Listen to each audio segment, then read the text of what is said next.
আমাদের নবীজি দোয়া করতেন আল্লাহর কাছে, আল্লাহ আমি এমন স্ত্রী থেকে তোমার কাছে আশ্রয় চাই যে আমাকে বৃদ্ধ হওয়ার আগেই বুড়া বানায় ফেলবে। বৃদ্ধ হওয়ার আগেও স্ত্রী চাইলে স্বামীকে বুড়া বানাতে পারে। দেখা যায় অনেক সময় অনেক পরিবার স্ত্রীদের মানসিক টর্চারের কারণে স্বামীরা স্ট্রোকের শিকার হয়, রোগ ব্যাধির শিকার হয়, হার্ট স্ট্রোক করে, হাই প্রেশারের শিকার হয়, পেরেশান। দিনের জন্য কাজ করা তো দূরের কথা, দুনিয়া সামলাতে তার সারাদিন চলে যায়। তো এই নারীরা কি হাজারা আলাইহিস সালামের মতো? যখন এমন নারীরা ঘরে ঘরে তৈরি হবে তখন দেখবেন আদর্শ পরিবার ঠিকই গঠিত হবে ইনশাআল্লাহ। তো বিয়ে করলে এই ধরনের মেয়েকে করবেন।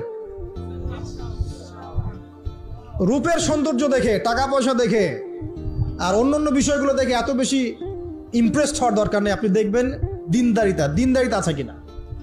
এবং দিনদারিতা কিন্তু শুধু বোরখার মধ্যেই থাকে না। আপনাকে কথা বলে প্রশ্ন উত্তরের মাধ্যমে পাত্রী দেখার সময় এগুলো যাচ করতে হবে।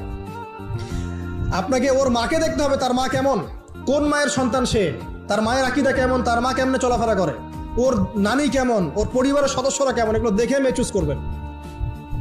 এই যে নসিহতগুলো করছি, যারা আনম্যারিড তোমার জন্য এগুলো শোনার চেয়ে বেশি দামি।